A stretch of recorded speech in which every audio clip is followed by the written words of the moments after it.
Hello dear viewers, support me by subscribing to my channel and share my video if you like it, and also make sure you comment your thought. Now let's start the video. On the Blue Sea, a medium-sized ship was slowly docking at the port to the sound of its whistle. Although the coastal city is bustling and appear lively, if you look closely, the passengers on the ship aren't focused on the scenery. Instead, they're all gathered on the deck watching a Pokémon battle that has just concluded. The two Pokémon facing off are a Ralts and a purple Rattata, with their trainers being a handsome man in his 20s and a middle-aged man in a suit. The intense battle had taken a toll on Rattata, leaving it visibly exhausted. Realizing his disadvantage, but still eager to turn things around, the middle-aged trainer anxiously shouted, "Rattata, close the distance and use tackle." On command, Rattata sped forward on all fours, sprinting directly at Ralts and preparing to ram with all its might. But just before impact, Ralts suddenly split into several identical phantoms. Rattata charged through one of the illusions, confused as it stopped to find only a shadow. It was a double team. Seeing Rattata disoriented, Kai knew it was time to end the battle. Ralts used confusion. As he commanded, all the Ralts phantoms raised their arms. The next moment, Rattata was enveloped in a strange light, lifting it off the ground. Despite its desperate struggles, it couldn't break free from the psychic hold.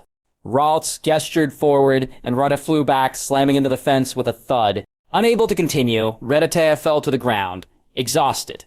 The crew member, acting as the referee, raised his hand and announced loudly, "Rattata is unable to battle, Ralts wins." The spectators applauded enthusiastically, with one spirited girl even whistling in admiration at Kai.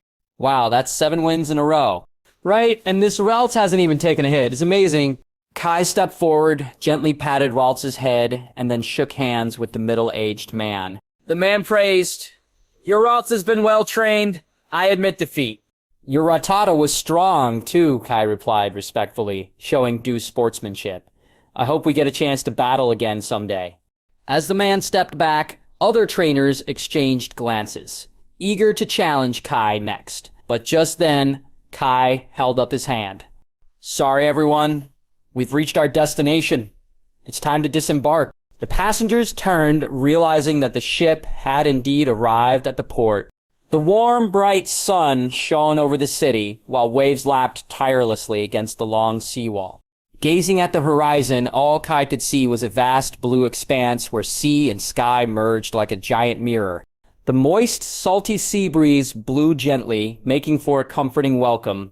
This was an important seaport in the Kanto region, a southern city bathed in the warm orange glow of the sunset Vermilion City. As Kai stepped off the ship, he couldn't help but feel a thrill of excitement. Ash, Misty, Brock, Pikachu, Professor Oak, the Kanto region, Indigo League. Memories of his childhood and his previous world filled his mind. Though months had passed since his arrival in the Pokémon world, he still felt a sense of wonder each time he reflected on it. Sensing Kai's excitement, Ralts let out a soft, joyful cry. Glancing down, Kai smiled and said, "Alright, now that we're in Kanto, before challenging the Indigo League, we should head to the Pokémon Center to register for the Indigo League." Leaving the port, Kai took out his phone, checked the map, and made his way toward the Pokémon Center. Along the way, trainers with their Pokémon could be seen all over the city. Pokémon had become integral to life here, involved in everything from entertainment and food services to deliveries and security.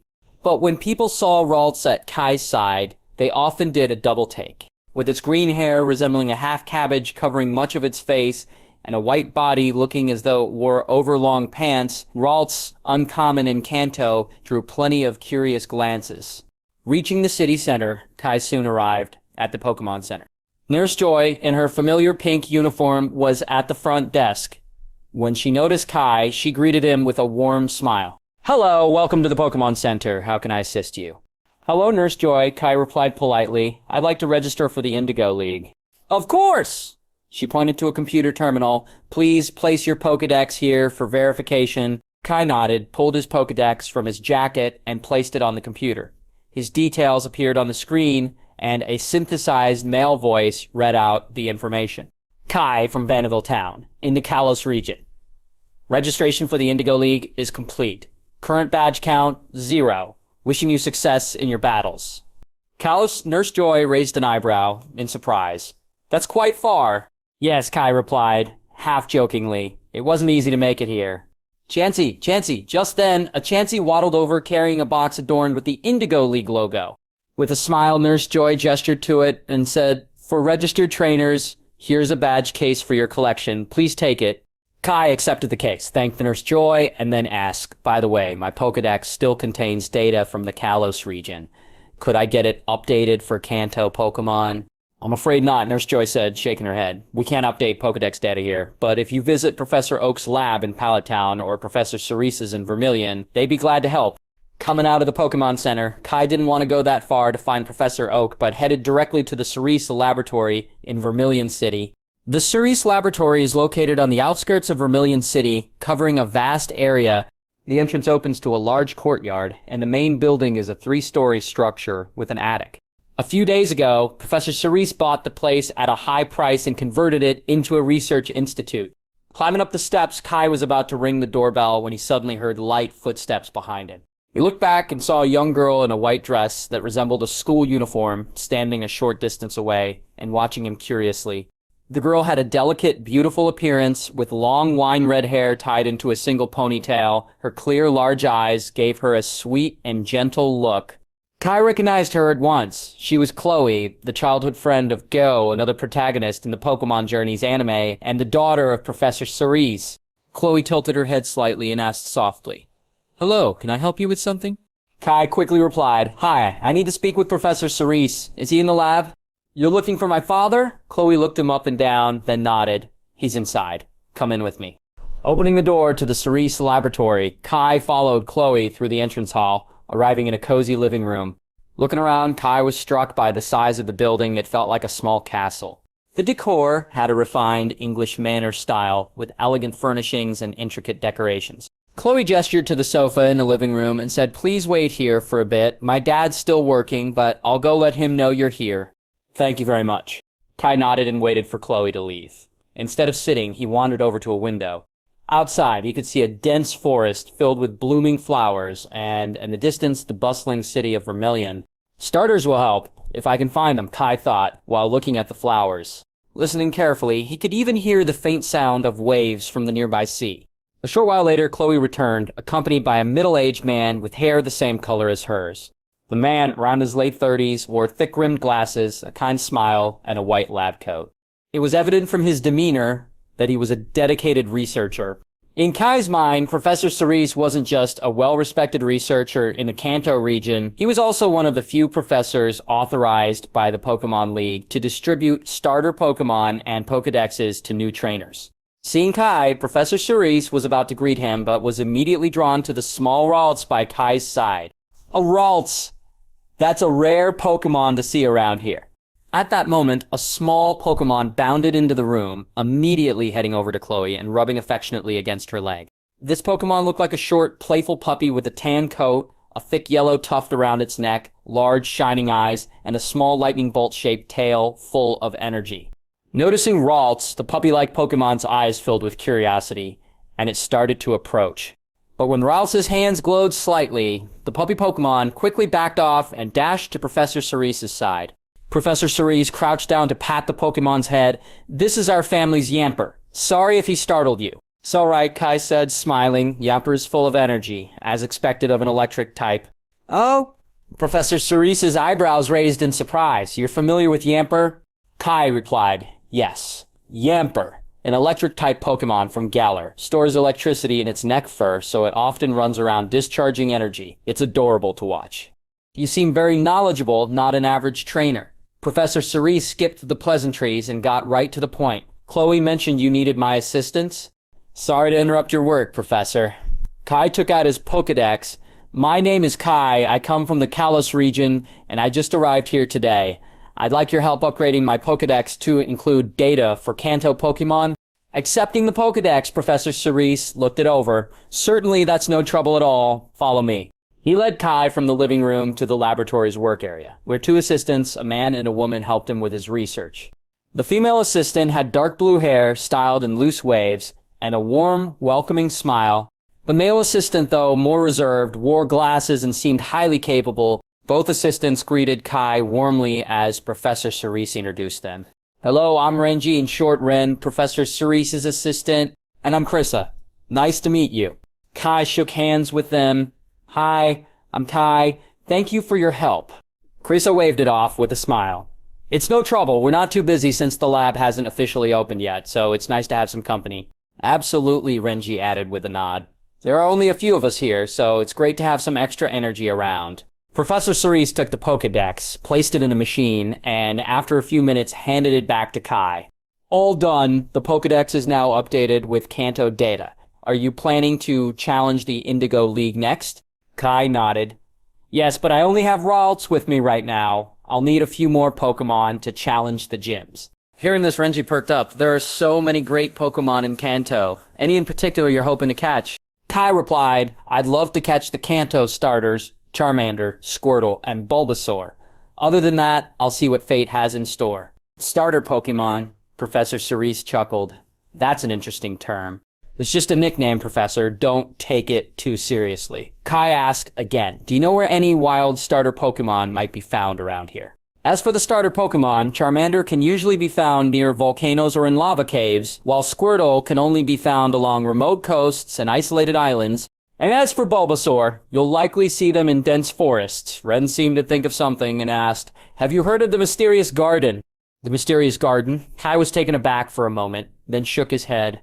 Beside them, Professor Cerise explained, legend has it that the Mysterious Garden is a place where Bulbasaur gather to hold a festival celebrating their evolution, but since it has never been discovered, some people believe it only exists in myth. Hearing this, Kai seemed to remember an episode about it. He recalled that in the Hidden Village chapter, Ash once encountered the Mysterious Garden and found a group of Bulbasaur gathering there. Curious, Kai asked, but is it the season for them to hold their festival? I'm not sure, Professor Cerise thought for a moment, then added, but I do believe the Mysterious Garden is real. And even if it's not the festival season, I imagine quite a few Bulbasaur would still inhabit the area. I see. Kai frowned. But I don't know its exact location. How can I find it?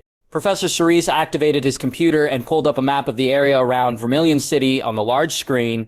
While I don't know the exact location of the Mysterious Garden, we've noticed that in the forest north of Vermilion City, there are quite a few wild Bulbasaur. You could try your luck there. I see. Kai's eyes lit up, and he thanked him sincerely. Thank you so much, Professor Cerise. Walking down the steps of the research lab with Chloe, Kai looked back and saw Professor Cerise's Yamper had followed them out, wagging its tail and trotting close beside Chloe. Kai smiled and said, looks like it likes you. Really? Chloe glanced down at Yamper, her tone neutral. I don't feel much about it. It often hangs around my parents at home. I think it treats everyone the same. In their brief interaction, Kai realized Chloe wasn't the talkative type. Though she was only 10, her calm and composed demeanor made her seem mature and well-behaved. Kai knelt, gently scratching Yamper's forehead. Yamper closed its eyes contentedly and stuck out its long tongue, enjoying the attention. No need to see me off any further. Chloe, I'm sure we'll meet again. After waving goodbye to Chloe, Kai headed to an outdoor store in Vermilion City, where he bought a cap, sleeping bag, water bottle, binoculars, portable food, and some cooking supplies, packing them into a large backpack. Since he was heading into the wild, he needed to be prepared. If he missed a town by nightfall, he would rely on this equipment to camp out. Leaving Vermilion City, Kai and Ralts walked northward until they reached a dense forest. Entering the forest, his cell signal quickly disappeared and his GPS stopped working. Kai had to rely on his intuition as he navigated. The forest was vast and dense. Initially, he found a few narrow trails, but as he ventured deeper, the paths faded, and Ralts had to use its psychic powers to move branches so they could continue. The surroundings were silent. There weren't any Caterpie, Weedle, Oddish, or Bellsprout Pokémon usually common in forests. The more he noticed this, the more convinced Kai became that he had entered a special habitat. In the sprawling forest, he walked and paused, and finally, at dusk, he heard cries of multiple Pokémon ahead. He quietly pushed through the branches and found himself overlooking a basin in the thick forest. In the center of the basin was a giant dead tree around which countless Bulbasaur were playing. After a long journey, Kai had finally discovered the fabled Mysterious Garden. Seeing this peaceful sanctuary, he refrained from entering to avoid disturbing the Bulbasaur. Instead, he took out his binoculars and observed them as the sun set. Bulbasaur was a four-legged Pokemon that resembled a small dinosaur with green spotted skin, bright red eyes, and a large plant bulb on its back. The Bulbasaur didn't seem to notice Kai's presence, but with so many around, it was hard to choose which one to approach. After some observation, Kai fixed his gaze on a Bulbasaur that had just wandered away from the group. This Bulbasaur looked relaxed, occasionally using its vines to pick fruit from trees and eat it. Slowly, it distanced itself from the others. Seeing an opportunity, Kai moved silently, careful not to make a sound as he approached it. Kai chose this Bulbasaur since he didn't want to venture too deep and cause panic among the others. Once close enough, Kai made his move, stepping out quietly to block its retreat. Hearing the noise, Bulbasaur turned and froze upon seeing Kai. It lowered its stance, then raised two vine whips from the bulb on its back, waving them threateningly in the air. Locking eyes, Kai raised his hand, and Ralts stepped forward to meet Bulbasaur's gaze. Upon seeing Ralts, Bulbasaur seemed to understand something, letting out a soft cry of "Soar! Soar!" as it prepared for battle. Ralts used Psychic.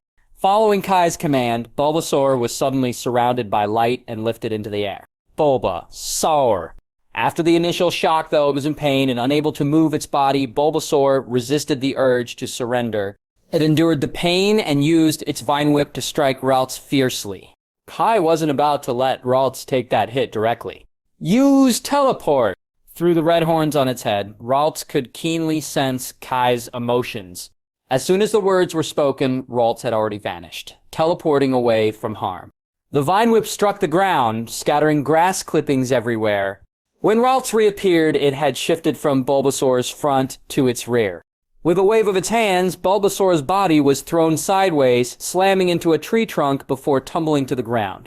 Bulbasaur cried out in pain, the bulb on its back quivering as it launched a small, peach pit-sized seed toward Ralts' leech seed, which would sap the opponent's energy.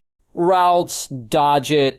Ralts used Teleport again to avoid the attack, but as it reappeared, Bulbasaur was already charging toward it, attempting a tackle. This time, without Kai needing to say anything, Bulbasaur was surrounded by light again and thrown back against the tree with even more force than before.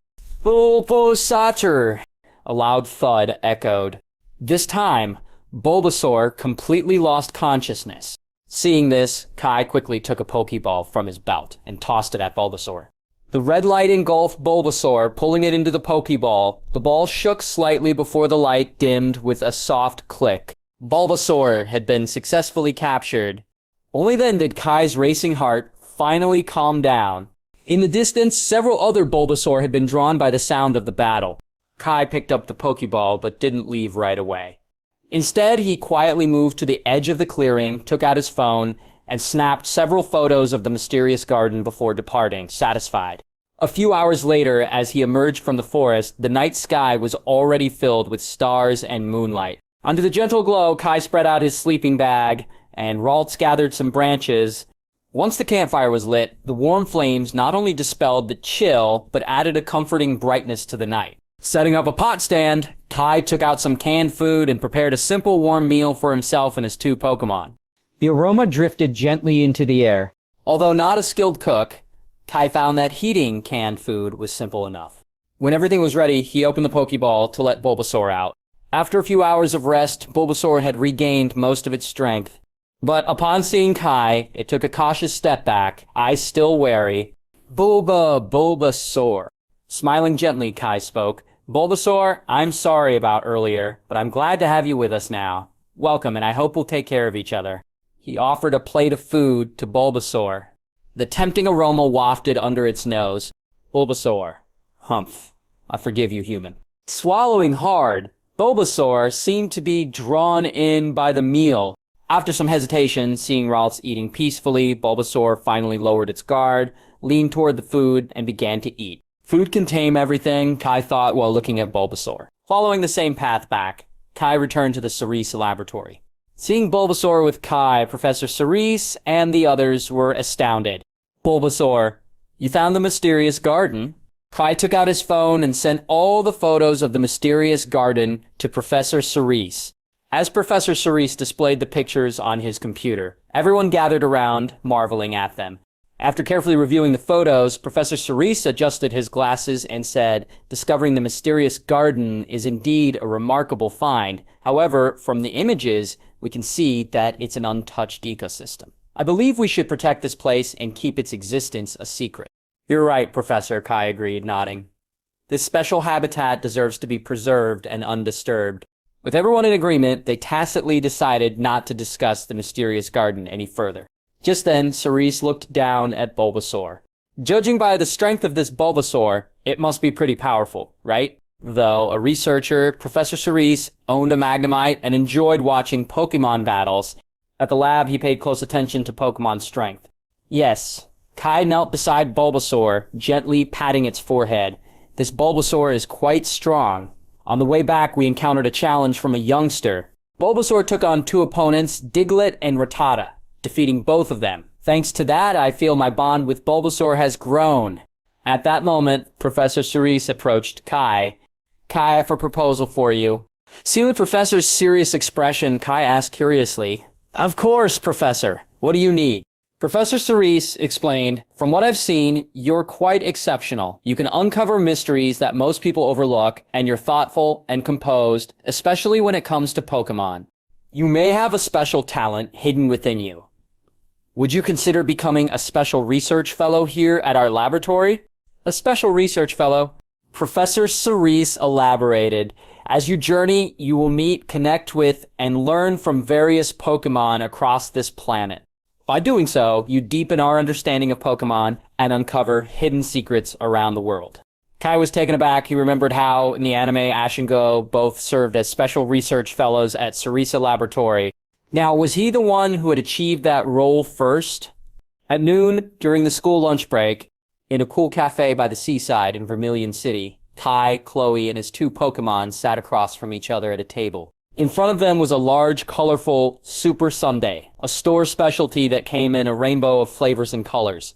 As the shop's signature dessert, this sundae wasn't just delicious, it was ice cold, sending a shiver straight to the brain after the first taste. Despite the brain freeze, Chloe couldn't help but sigh. No matter how many times I have this, the flavor of the Super Sundae is unforgettable. Kai had originally planned to have lunch at the lab, but with some free time afterwards, he wandered around the city and happened to spot Chloe on her lunch break near her school. He invited her for a little rest at the cafe. After 2 days of spending time together, they had grown more comfortable, their conversation now flowing naturally. In particular, when Kai shared some of his travel stories, the atmosphere warmed even more between them. After a few bites, Chloe asked, What's your plan next? My plan, Kai stretched his arms, gazing out the window. Even though I'm now a special research investigator, Professor Cerise hasn't given me any specific assignments. Other than collecting the 3 starter Pokémon, I'm planning to challenge the gyms, earn badges, and work toward the Indigo League championship. Challenge the gyms. Chloe, not very familiar with Pokémon battles, asked curiously, are you going to challenge the Vermilion gym? No, Kai shook his head. Lord Surge, the Vermilion gym leader, is a master of electric-type Pokémon. While my grass type might have an advantage, I'm planning to head to Cerulean City and Pewter City first to challenge the Cerulean and Pewter gyms. But before that, I need to catch another Pokémon. Chloe looked puzzled. Why start so far away? It's a bit like leveling up in a game, Kai smiled. Starting from easier challenges and building up to harder ones makes the journey more exciting. Outside, students in school uniforms passed by, and a boy with slightly tanned skin about Chloe's age spotted her through the open window and approached out of curiosity. Chloe, who's this guy? As he spoke, his gaze moved between Kai and Chloe as if trying to figure something out. Go? Chloe blinked, then casually introduced him. This is Kai. He's a special research investigator at my dad's lab. Kai, this is Go, my classmate. Kai looked him over. He looked exactly like he did in the anime.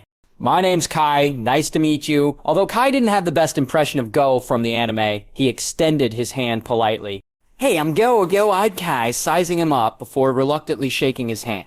As he withdrew, his gaze fell on Ralts, who was sitting beside Kai. Whoa! What kind of Pokemon is that? This is my Ralts. It's a psychic and fairy type Pokemon. She's a bit reserved and doesn't like strangers, so you might want to keep some distance. But Go didn't seem to hear Kai's warning. Gazing at Ralts, he grew more and more enamored. It's so cute, I'll have to catch a Ralts someday. Hearing this, Kai's curiosity sparked. Okay, what's your dream? Although surprised by Kai's question, Goh answered honestly, my dream to catch every Pokemon in the world, of course, including mythical Pokemon. Just as I thought. Kai sighed inwardly, but if that's the case, with the number of Pokemon always growing, wouldn't it be hard to find time to properly train all of them? Wouldn't that mean you'd end up neglecting some of the Pokemon you've caught? Well, Goh hesitated, seeming to have never considered this before. But after a moment, he shrugged. It doesn't matter. My goal is to catch them all. Everything else can wait. Then we're different, Kai chuckled. My dream, besides winning the championship, is to travel with my Pokemon to every corner of the world and experience the incredible sights. I don't need too many Pokemon, just a few I genuinely connect with. Hearing Kai's words, Chloe looked down at her sundae, lost in thought. Traveling with Pokemon? It was something she'd never imagined, but somehow it sounded wonderful. After spending some time together, they eventually went their separate ways. Leaving Vermilion City, Kai headed north along the road. Beside him, his two Pokemon, Ralts and Bulbasaur, walked by his side. He decided not to keep them in their Pokeballs. Inspired by Ash's style, hiking alongside his Pokemon wasn't only a good way to strengthen their skills, but it also deepened their bond. Traveling like this, he would never feel alone. Between Vermilion and Cerulean City lies Saffron City, the largest and most bustling metropolis in Kanto, while Celadon City is located to the west of Saffron City. Saffron City was full of towering skyscrapers and was famous even beyond Kanto. It also housed two gyms, Sabrina's Psychic-type gym and the Fighting Dojo. But with his current skills, Kai knew he wasn't ready for those gyms, so he bypassed Saffron City and continued towards Cerulean City. The journey was mostly quiet. However, as he passed a large meadow, a fox-like Pokemon caught his attention. It had brown fur, a bushy tail, slender legs, bright brown eyes, a small black nose, and long rabbit-like ears, giving it a cute, gentle appearance. Before it noticed him, Kai quickly took out his Pokédex and pointed it toward the Pokémon. Pokédex, Eevee, the evolution Pokémon. Normal type, known to evolve into many different forms. A wild Eevee. There's no way I'm letting this chance slip. Bulbasaur, it's your turn. At Kai's command, Bulbasaur sprang into action, bounding toward Eevee. Bulba. Seeing Bulbasaur, Eevee didn't run, but cried out excitedly and launched its attack. Oh, interesting. Kai grinned. Coming at me head on? Looks like you've got a fighting spirit. Bulbasaur used Vine Whip. From the bud on Bulbasaur's back, two vines lashed out, slicing through the air with a sharp swish, aimed straight at Eevee. But Eevee was quick and nimble, its small brown paws moving like a blur. With a precise twist, it darted sideways, evading the vines just as they cracked down onto the ground, kicking up a faint puff of dust. Then, as if taunting, Eevee looked back and gave Bulbasaur a mischievous cry, eyes sparkling with challenge. Bulbasaur's face tightened with frustration, but just as it was about to charge forward, Kai's calm voice cut through the tension. Bulbasaur, don't get distracted by its taunts. Focus. Keep using Vine Whip. At Kai's command, Bulbasaur's vines shot out again, this time in a relentless, rhythmic assault. Each swipe whistled through the air, closing in on Eevee from every angle. Good, keep up that speed, we'll wear it down bit by bit! Eevee was keeping up, dashing and weaving through the flurry of strikes, each movement a display of its agility and spirit. But over time it began to tire, the strain showing in its labored breaths and slightly slower steps. Finally, one of Bulbasaur's vines found its mark, striking Eevee hard across the side. The small Pokemon stumbled, letting out a pained yelp. But Eevee wasn't done yet. Digging its paws into the ground, it pushed off, throwing itself into Bulbasaur with all its remaining energy. Oh, so you want to go head-to-head, huh? Kai smirked. Bulbasaur, don't back down. Use Tackle. With a determined look, Bulbasaur lowered its head and charged, matching Eevee's speed. The two Pokemon collided with a powerful impact, each one thrown backwards by force, landing in the dirt. Ew! Wow. They lay there, visibly weakened, both struggling to stand. But Bulbasaur recovered first. Getting up with a grunt, it stretched its vines out again, taking advantage of Eevee's exhaustion. This time, Eevee couldn't dodge, and with a few more well-placed strikes, it finally collapsed. Seeing his chance, Kai reached for a Pokeball. With a confident throw, he watched as the ball absorbed Eevee in a flash of red light. It rocked slightly before clicking shut.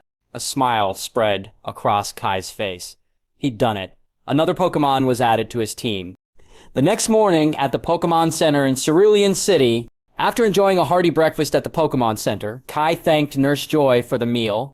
His Pokemon were well rested and back to peak condition after their previous day's battles. Just as he was about to step outside, he noticed a new notice pinned on the door. Curiosity piqued, Kai walked over for a closer look and was surprised to see it was a wanted poster. Blurry photographs showed two figures he immediately recognized: Team Rocket's notorious Jesse and James. Behind the counter, Nurse Joy noticed him looking and offered a warning. "Trainer, there have been reports of Pokemon thieves in this area. Please stay alert." Kai nodded, giving her a reassuring smile. "Thank you, Nurse Joy. I'll be careful." With that, he headed off, following the main road toward the Cerulean Gym. The Cerulean Gym was an impressive site, built on a large lake that served as its foundation. The entire structure towered above the surrounding buildings, with sleek, dark gray walls and a massive, glittering glass dome atop it. A true architectural wonder that looked both elegant and powerful.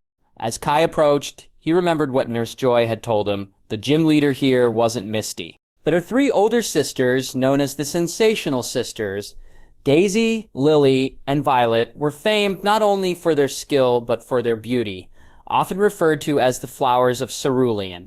However, instead of the usual quiet around the gym's entrance, a lively crowd had gathered outside. Kai overheard a few conversations and quickly pieced together that today the three sisters were putting on one of their popular synchronized water ballets. The buzz was palpable. It seemed everyone in town was eager to catch a glimpse of the performance. Kai couldn't help but chuckle. Some things never change, he thought. Boys will always be boys, but I am also a boy. Realizing he'd need to wait until after the show to challenge the gym, Kai decided to buy a ticket and join the crowd. Why not enjoy the show while he waited? The performance hall was centered around an expansive pool, with seats arranged to give everyone a perfect view. Kai found his seat just as the lights dimmed, and a voice came through the speakers, calm and theatrical. "Ladies and gentlemen, thank you for waiting. Cerulean City Water Ballet, performed by the Sensational Sisters, is about to begin." With those words, spotlights flared to life, all converging on the diving platform. There stood the three sisters, each dressed in a shimmering swimsuit, waving to the audience with graceful smiles. The crowd's cheers were deafening, and Kai couldn't help but admire them himself. The sisters were undeniably stunning, with long, elegant legs that drew the audience's attention. As the music swelled, they dove into the water, moving in flawless harmony. Their routine was mesmerizing, each twist, turn, and synchronized leap a testament to their skill and practice. The audience was completely absorbed, and before Kai knew it, nearly an hour had passed, the time slipping away like water itself. When the show ended, the audience erupted in applause, a wave of admiration that filled the hall. "Daisy is so beautiful and gentle, a perfect lady," someone exclaimed nearby. "You're crazy. Lily is the most stunning. Her blue hair and red eyes are out of this world," countered another. "Boom. Neither of you has any taste. Violet is the cutest by far." Kai chuckled, amused by the lively debate. Now that the show was over, it was finally his turn to take the stage. He slipped out of the main seating area and made his way down a side stairwell. Soon, he spotted the three sisters walking through the aquarium's glass-lined hallway, their conversation lively and their spirits high. "Did you see the audience's reaction?" Daisy laughed, clearly thrilled. "Today's show was a huge success." "It was," agreed Lily, brushing her hair back. "All that extra training paid off." Just as they were about to disappear around a corner, Kai quickened his pace, calling out to them, "Excuse me, Miss Daisy. Just a moment, please." The three turned, looking at him with surprised expressions. "Sir, the show's over," Daisy said, her voice polite but firm. "If you want to see it again, you'll have to come back tomorrow." "Oh, no, that's not it." Kai began, but before he could explain further, Lily cut in with a smile that was polite but businesslike. "Are you a reporter? If so, interviews need to be scheduled through our agent." "Reporter?" Kai shook his head, a bit flustered. "No, I'm not here for an interview. I'm here to—" "Oh, I see." Violet crossed her arms with a teasing grin. "You're here for an autograph, aren't you?" Dear Kai felt himself getting exasperated. These three didn't give him a chance to get a word in edgewise. Noticing his flustered expression, Daisy looked at him more closely, a knowing smile dawning on her face. Wait a minute. Are you here to challenge the gym? The battlefield at Cerulean Gym consisted of a large, deep, circular pool with a jagged rock formation protruding in the center. Since it was a water-type gym, there wasn't much space for other types of Pokemon to maneuver, so every move would have to be planned carefully. On opposite sides of the pool, where the trainers commanded their Pokemon, Kai and the Sensational Sisters stood face-to-face across the water. Daisy spoke up first. The rules are simple. Each of us will use one Pokemon. If you can defeat all three of us, you'll win the challenge. Violet folded her arms and asked, so who would you like to challenge first? Kai glanced at each of them. Doesn't matter to me. I'll leave it up to you. What confidence, the youngest sister, Lily, stepped forward eagerly, taking a Pokeball from her pocket. In that case, let me go first. Come on out, Goldeen. A flash of red light and a sleek white fish with a single sharp horn appeared in the pool, elegantly swimming in place. Goldeen! Kai pulled out his Pokédex and scanned the Goldeen. Pokédex? Goldeen, the goldfish Pokemon. Its dorsal and tail fins are well developed, allowing it to swim at speeds of up to 5 knots. Because its tail fin flutters gracefully like a dress, it's also called the Water Queen. Putting his Pokédex away, Kai glanced at his feet. Eevee, it's your turn! Eevee gave an excited cry and leapt onto the rocky ledge with a graceful bound. The two Pokemon didn't have any type advantages over each other, so this battle would come down to pure strength.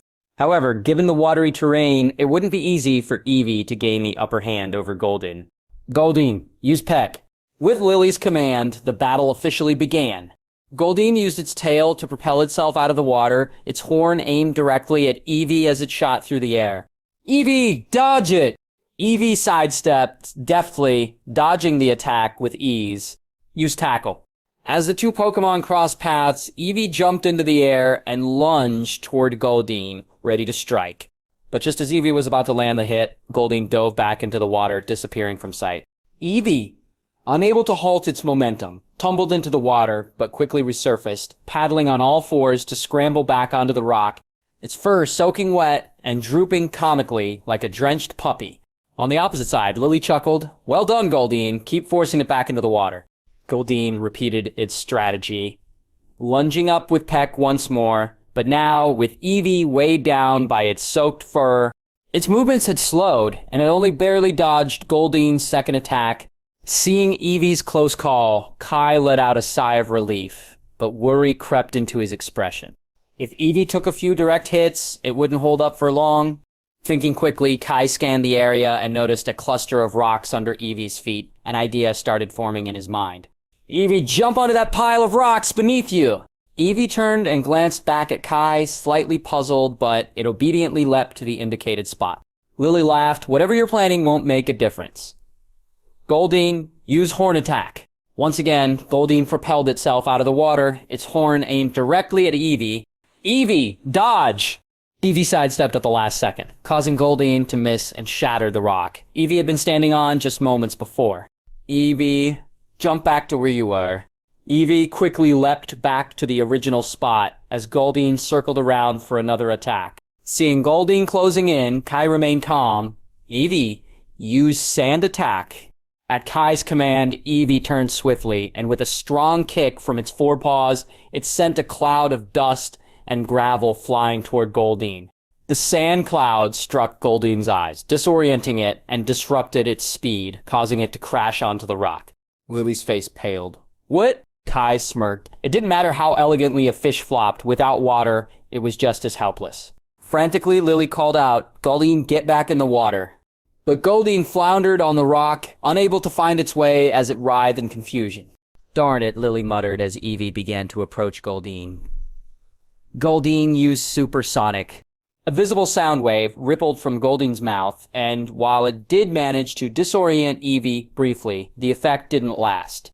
Once Eevee regained its bearings, the situation remained unchanged. Eevee, Kai instructed. Time to end this battle. Eevee nodded and lunged forward, striking Goldeen with a solid hit that left it unable to continue fighting. Lily sighed, recalling Goldeen back into its Pokeball as she stepped aside silently. Not bad, Violet remarked as she walked over to the trainer's area, throwing her own Pokeball into the water. But the next Pokemon won't be so easy. Come on out, Kingler. In a flash, a crab-like Pokémon appeared, raising its massive claws, which gleamed intimidatingly. But on closer inspection, its red and white shell and dull eyes gave it a slightly goofy, not-so-bright look. Kai pulled out his Pokédex again. Pokédex, Kingler, the pincer Pokémon. Its claws are extremely powerful, but may sometimes fall off when used for attack. However, they grow back quickly. Kinglers are often seen battling for territory on beaches with scarce food. When threatened, they produce foam to make themselves appear larger. Putting his Pokédex away, Kai called to Eevee. Eevee, come back. You did great. As Eevee trotted back to his side, Kai patted it affectionately on the forehead, then looked over to Bulbasaur. Your turn, Bulbasaur. Bulbasaur eagerly hopped to the edge of the pool and leapt onto the rock formation. Bulbasaur had a type advantage with its grass and poison typing against Kingler's water type. But, as before, the waterlogged battlefield limited its movement. Keeping Bulbasaur safe from falling in would be essential to secure victory. Kai looked up at the ceiling. This battle wasn't without its advantages. Through the glass dome overhead, he could see the sun clearly, casting a soft, bright light down onto the battlefield. Sunny weather again today. Let's begin. Violet shouted, her voice full of energy. Kingler, use water gun! A thick jet of water shot out from Kingler's mouth, aimed directly at Bulbasaur. Bulbasaur, dodge. Use Vine Whip, Kai commanded. At his command, Bulbasaur leapt to the side to dodge, while two vines whipped out from the bud on its back, lashing toward Kingler. Kingler, dive into the water, Violet ordered. In an instant, Kingler plunged into the pool, leaving Bulbasaur's vines striking the water's surface and splashing water everywhere. Seeing this, Violet smiled. One on land, and one in the water. It's hard for either of us to land a hit like this. Looks like we need a change of plan. Kingler, climb onto the rocks. Oh, Kai raised an eyebrow in surprise. Are you sure it's wise to give up the advantage of the water? Violet grinned. Unlike Golden, my Kingler's still strong on land. Kingler, use Leer. Kingler's forelegs propelled it up the rocks in quick, sideways steps. Its eyes, usually dull, suddenly glowed red as it locked a chilling stare onto Bulbasaur. Trying to make Bulbasaur more vulnerable with fear, huh? Kai thought.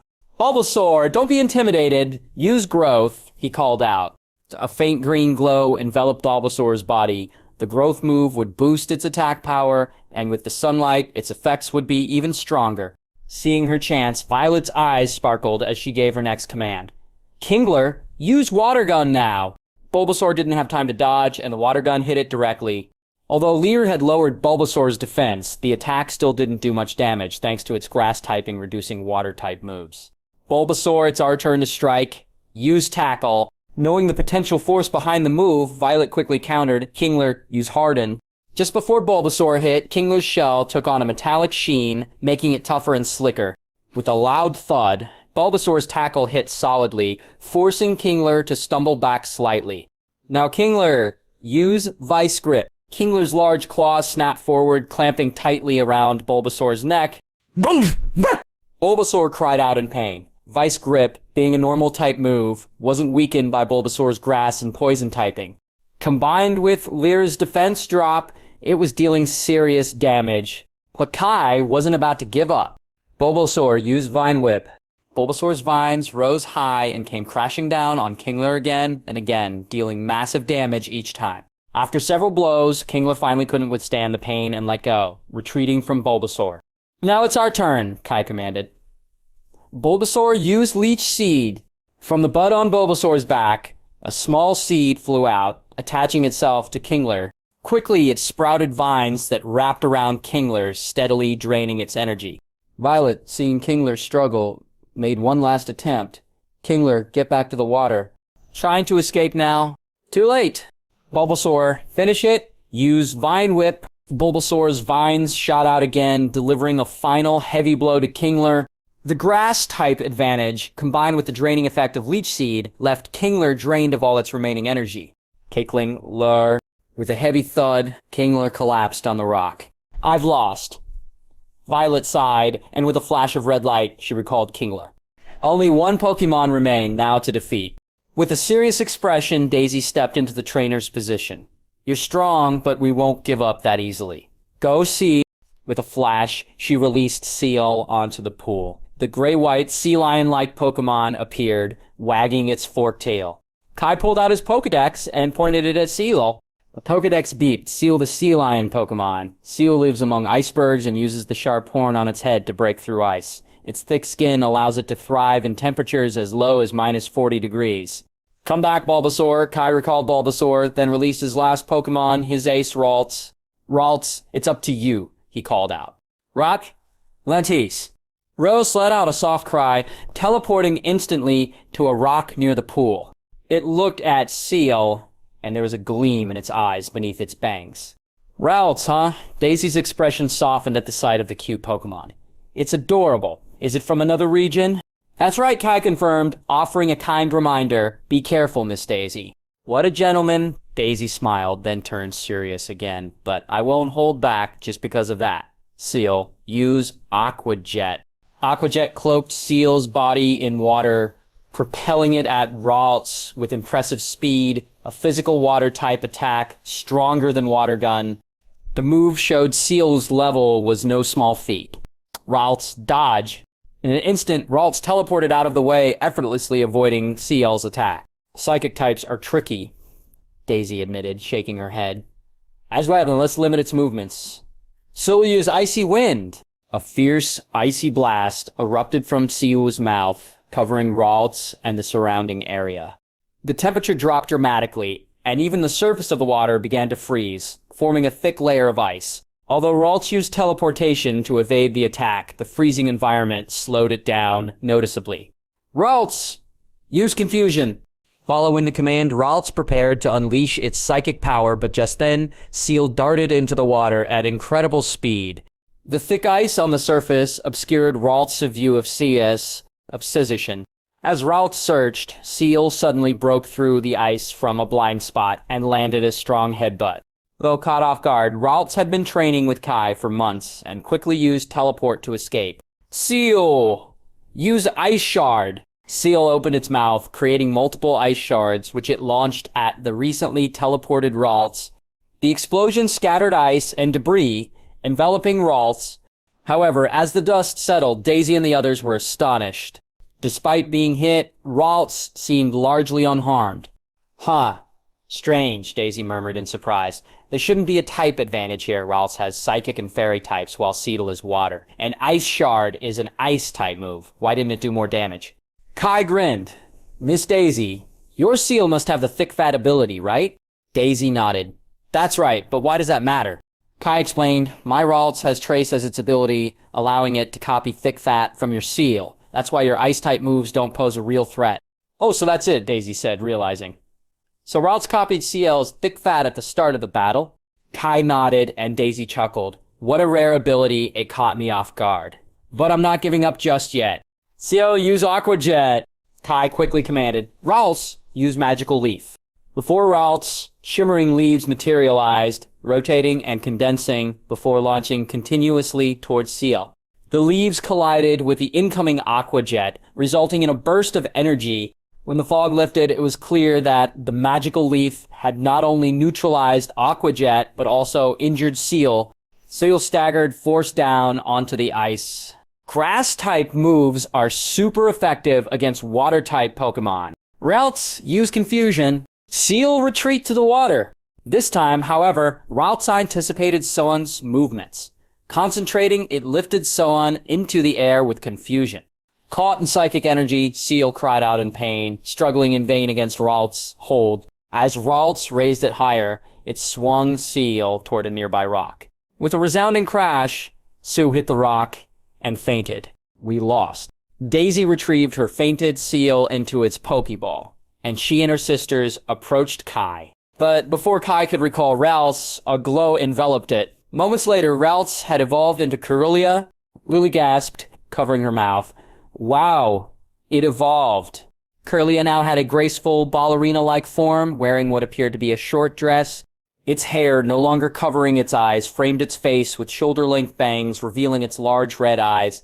The two red horns on its head had also shifted, now resembling hairpins. Kai took out his Pokédex and pointed it at Cerulean. Pokédex. Beep. Cerulean. the emotion Pokémon. When the horn on its head heightens its psychic power, it can create a dazzling mirage, sensitive to its trainer's feelings. It will dance when the trainer is happy, drawing strength from their joy. Kirlia, still adjusting to its new form, did a small twirl before returning to Kai's side. Kirlia, you look amazing. Kirlia looked up at Kai a bit shy when Kai patted its head. It nuzzled his hand affectionately. Just then, Daisy approached, holding a blue badge in her hand. This is for you, as a reward for your victory.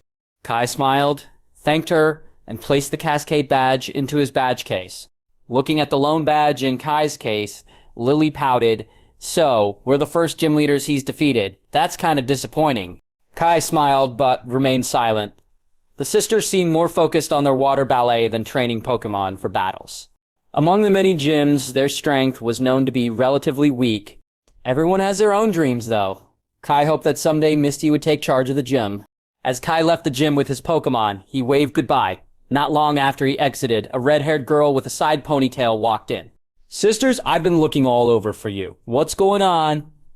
Why do you all look so down?" Daisy sighed dramatically. "Misty, we were emotionally devastated by a guy just now." Devastated? Misty raised an eyebrow, puzzled. As she listened to Daisy explain, she burst out laughing. "Oh, you mean you lost the battle? For a second, I thought one of you got dumped." Daisy considered this and giggled. "Well, he was gentle and powerful. Honestly, he'd make a pretty good boyfriend." Misty rolled her eyes. "I can't believe you guys. If I'd been here, there's no way he would have taken that Cascade badge so easily." Violet wagged her finger at Misty. "Don't underestimate him, Misty. That guy with the Cerulean was really strong. I doubt even you could have won." "Don't count me out," Misty huffed, indignant. "I'm going on a journey soon, and I won't return until I've become a top trainer." In the distant sea off Cerulean City, a fishing boat drifted slowly along the waves. With the sea breeze blowing, Kai and his 3 Pokémon leaned back on the deck, savoring a rare moment of relaxation. Eevee, I wonder what's beyond this ocean." Bulbasaur, you always want to explore, don't you?" "Eevee, Fee, don't you? There could be whole new islands out there." "Bulbasaur, Boba. I think I'm good right here on the shore." "Eevee, but what if there's even better sun on another beach?" "Bulbasaur, sober. Maybe, but I'm still cozy right here." "Eevee, one day, let's go across the waves together." Bulbasaur. "All right, one day." Meanwhile, Kirlia was gazing towards Kai. The warm sunshine poured down, making everyone feel so content they didn't want to move. Unfortunately, the strong fishy smell on the boat marred what would have otherwise been a perfect, peaceful trip. After more than an hour of sailing, the fishing boat finally stopped at the edge of a small island. The rugged captain, face weathered from years at sea, stepped out of the cabin and said to Kai, "Brother, this is the place you were looking for. We're heading further south into the deep sea. When we return tonight, we'll come by to pick you up. Best of luck out there." "Thank you," Kai called, hopping off the fishing boat and watching as it sailed away. Then he turned to examine the small island. This island was lush and green, encircled by trees with a solitary mountain at its center. Dense shrubs grew in neat rows along the mountain, giving it the appearance of a massive turtle shell from afar. This was Blastoise Island, a place uncharted on most maps, known only to the Pokémon residing here and the most seasoned of fishermen who could navigate to it. True to its name, the island was home to a Blastoise and a colony of its pre-evolved forms, Wartortle and Squirtle. Kai had searched long and hard at the docks and asked many locals before someone finally agreed to ferry him to this elusive island. However, his real target wasn't Blastoise. He didn't have a death wish. Crossing the beach and entering the forest, Kai soon spotted a group of playful Squirtle and Wartortle. He took out his phone, snapping a few photos of the area. He wanted to send them to Professor Cerise, but with no cell signal, he had to give up for now. After observing the group for a while, Kai stepped forward to approach them. Squirtle, this human is weird." Wartortle. Should we call the boss? Blastoise? The Squirtle and Wartortle were startled by Kai's sudden appearance, but they didn't flee. Instead, they stood still, looking at him curiously. "Perfect," Kai said, addressing them. "Pokémon, I'm gathering teammates to challenge the Pokémon League. Does anyone here want to leave and travel the world with me?" In this magical world, most Pokémon could understand at least some human language, Hearing Kai's invitation, the Squirtle and Wartortle exchanged glances, but showed no immediate interest. Squirtle, Wartortle. Wartortle. Baby Squirtles are stronger than you. Only one Squirtle, perhaps mischievous or curious about Kai, stepped forward. Squirtle, Squirtle, let's test you. Brave one, aren't you? Kai smiled. All right, let's battle. If I win, you'll be my partner. The other Squirtle and Wartortle made way as Kai readied himself. He pulled out his Pokédex and pointed it at the blue Pokémon standing before him. The Pokédex chimed, Squirtle, the tiny turtle Pokémon, a water type. Squirtle's strong shell protects it from attacks. It sprays water at opponents as a powerful counterattack. Raising his hand, Kai called, Bulbasaur, it's your turn. Bulbasaur stepped forward, facing Squirtle. With the Pokémon ready, Kai gave his command, Bulbasaur, use Vine Whip. 2 vines shot out from Bulbasaur's bulb, striking towards Squirtle. Calmly, Squirtle pulled its head and limbs into its shell, just as the Vine Whip closed in. There were 2 light snaps as the vine struck Squirtle's solid shell, resulting in only minor damage. Emerging from its shell, Squirtle retaliated with a water gun, sending a stream of water towards Bulbasaur. Bulbasaur, dodge it. Kai's command came in time, but as Bulbasaur dodged, it still got partially drenched by the water gun. Bulbasaur, use Leech Seed. A seed shot from Bulbasaur's bulb, but just as it neared, Squirtle countered with a series of bubbles, nullifying the attack. Kai grinned. You've got some impressive instincts for a wild Squirtle. Squirtle. Kai pointed ahead, commanding, Bulbasaur, use Vine Whip again. The vines shot towards Squirtle once more, and just like before, Squirtle withdrew into its shell. But this time, Kai was ready. Bulbasaur, wrap it up and hold it tight. Instead of retracting, the vines coiled around Squirtle's shell, tightening with each loop. Squirtle! Squirtle, surprised, tried to poke its head out, but all exits were blocked. It squirmed, but couldn't break free. This is called getting caught in your own trap, Kai chuckled. Bulbasaur, lift it and give it a taste of the pendulum. Following Kai's command, Bulbasaur hoisted Squirtle up with its vines, then swung it down hard onto the ground, repeating the move a few times. When there was no movement from inside the shell, Kai motioned for Bulbasaur to release its hold. Seeing that Squirtle was motionless, Kai threw a Pokeball. In a flash of red light, the capture was successful, the ball barely shaking. Kai had caught his 4th Pokémon, but his celebration was cut short by a distant roar, and the ground began to shake. From the sound of it, a powerful Pokémon was approaching. Blastoise! A deep, confident cry, indicating attention and readiness. It seemed the battle had attracted the attention of the Blastoise guarding the island. Kai knew he'd have to hide until the fishing boat returned to retrieve him. Bulbasaur, return. Let's move before things get too dangerous. As the sun set and rose again, Kai found himself back on the mainland, standing on the streets of Cerulean City. After a night of rest and recovery at the Pokémon Center, Kai, along with his 4 Pokémon, was ready to head out toward Pewter City. In his spare time, he sent the photos from Blastoise Island to Professor Cerise. As a special field researcher for the Cerise Laboratory, his trip to Blastoise Island had allowed him to document its unique ecology, fulfilling his research duties perfectly. But just as he was about to leave Cerulean City, a tall boy with green hair and a backpack stepped in front of him. Hey, you there. Wait up. Would you be interested in a battle? Kai turned to him. Are you challenging me? That's right. The boy adjusted his jacket and smiled confidently. My name is AJ, known as the Beast Trainer. Since I started training, I've never lost. So, are you up for a battle? AJ, the Beast Trainer? Kai thought, glancing down at the Sandshrew by AJ's side with a look of understanding. I'm in, Kai replied, looking around. But where will we battle? There's no proper field around here. Thanks to the popularity of Pokémon battles, much like open-air basketball courts in the old world, simple arenas can often be found in parks, schools, riversides, and streets around the city. Unfortunately, where they stood now was quite a ways from any public battle spot. AJ pointed toward Vermilion City. I've set up a personal training arena in a nearby field. It has a battle zone. Follow me. The two left Cerulean City together, and after about 10 minutes, they arrived at a basic camp surrounded by fences and tents. Outside the camp stood a large sign reading, Unofficial Pokemon League Gym, 92 consecutive wins. Seeing AJ's confident expression and the bold statement on the sign, it was clear he was indeed a capable and determined trainer, and he enjoyed attracting attention. But his stocky build, thick eyebrows, and serious expression gave him a somewhat comical appearance after a moment of observation. Noticing Kai eyeing the sign, AJ grinned. "My goal is to reach a 100 win streak. Once I do, I'll start challenging official gyms to earn badges." Inside the camp, they reached AJ's personal gym. Through the open tent flap, Kai could see a few Pokemon training. A Butterfree and Beedrill clashed in midair, honing their combat skills, while 3 Rattata on the ground wore weighted harnesses, likely practicing their endurance. Well, impressive, right?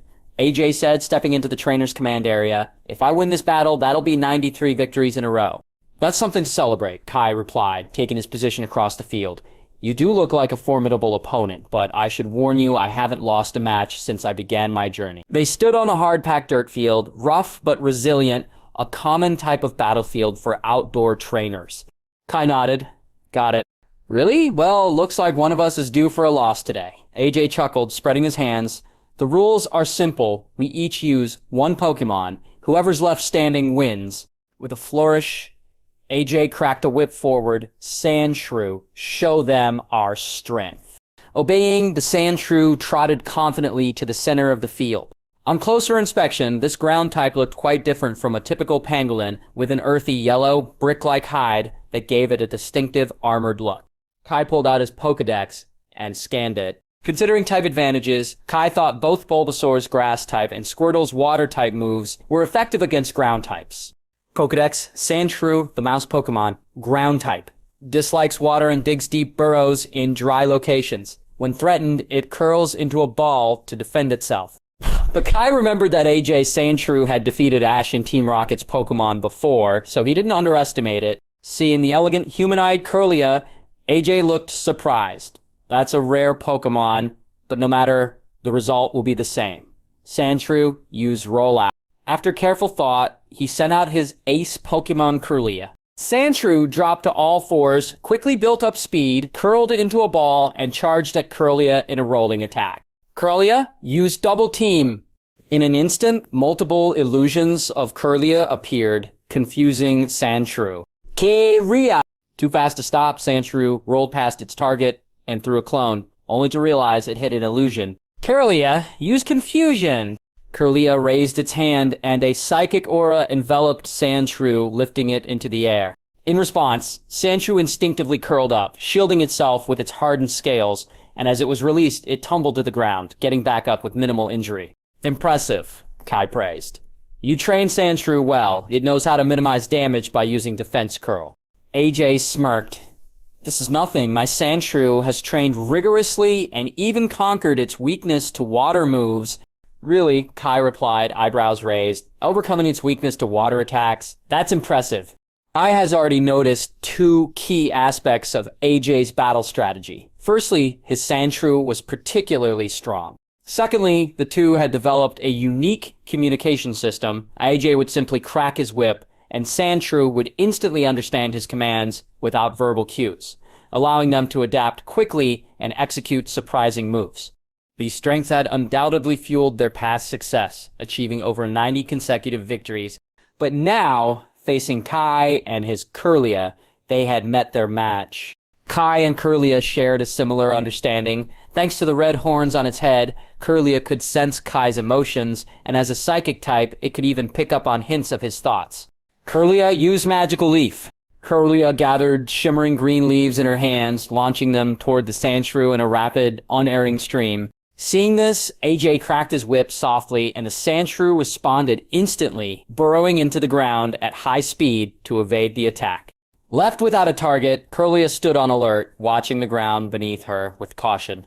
After a tense pause, a hole suddenly opened up next to her. Without warning, Sandshrew burst out, diving at Kirlia with surprising speed. But Kirlia, prepared for a sudden attack, used Teleport to evade just as the ground broke open. Think that's it? AJ taunted, flicking his whip with a shout. Sandshrew used Earthquake. Sandshrew leapt high, glowing with a fierce earthen light as it spun and smashed into the ground with a massive impact. The earth quaked and fissured, splitting the battlefield into a web of cracks. spreading out from where Sandshrew struck. Earthquake is a powerful ground-type move that could knock out nearly any Pokemon caught in its reach.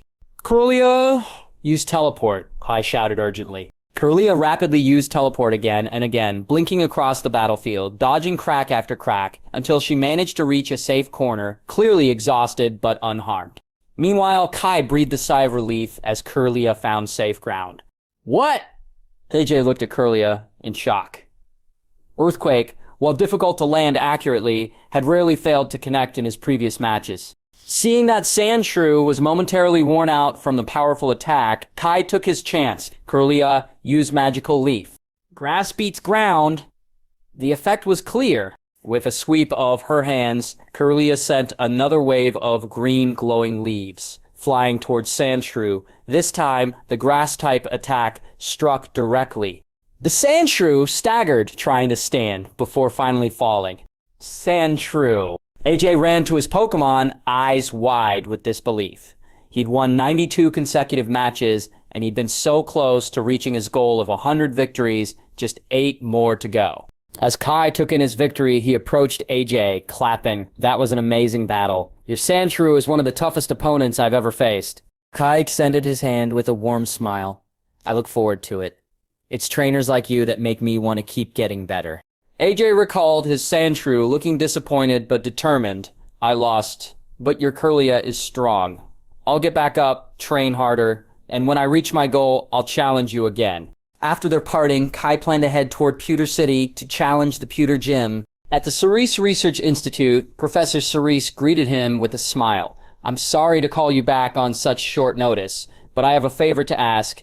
But then a call from Professor Cerulean summoned him back to Vermilion City. Professor Cerulean handed him a small, securely packed box. Inside is a prototype for a precision instrument. It's still in development and needs to be delivered to Professor Oak in Pallet Town. Because of its sensitivity, we can't ship it, and we're too busy with research here to make the trip ourselves. Can you help us out? Kai nodded. Of course, Professor. What do you need? Kai nodded. Absolutely.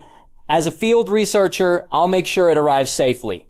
Leaving Vermilion City, Kai traveled swiftly, bypassing the Viridian Forest, and by nightfall, he arrived in Viridian City. Before settling in, he stopped by a nearby shop to restock some supplies just in case. Since it was late, he decided to spend the night at the local Pokémon Center, planning to set out for Pallet Town first thing in the morning. While paying, his phone rang. Kai glanced down at the caller ID. Chloe. Hey, Chloe, he answered. On the other end, Chloe's voice was bright. Didn't you say you'd be back in Vermilion today? I wanted to see Cerulean's new look. She must be even more beautiful now. Kai chuckled, glancing at the time. I'm actually in Viridian City now. I had to head straight here after visiting the professor's lab. But hey, it's late. You should get some rest. Excuse me, young man, the clerk said, waving him over. After hanging up, Kai was about to leave the shop when the clerk suddenly spoke up. Kai paused, turning back. Yes? The clerk pulled out a package from under the counter, looking relieved. I couldn't help but overhear. Are you heading to Professor Oak's lab in Pallet Town? Kai nodded, surprised. That's right.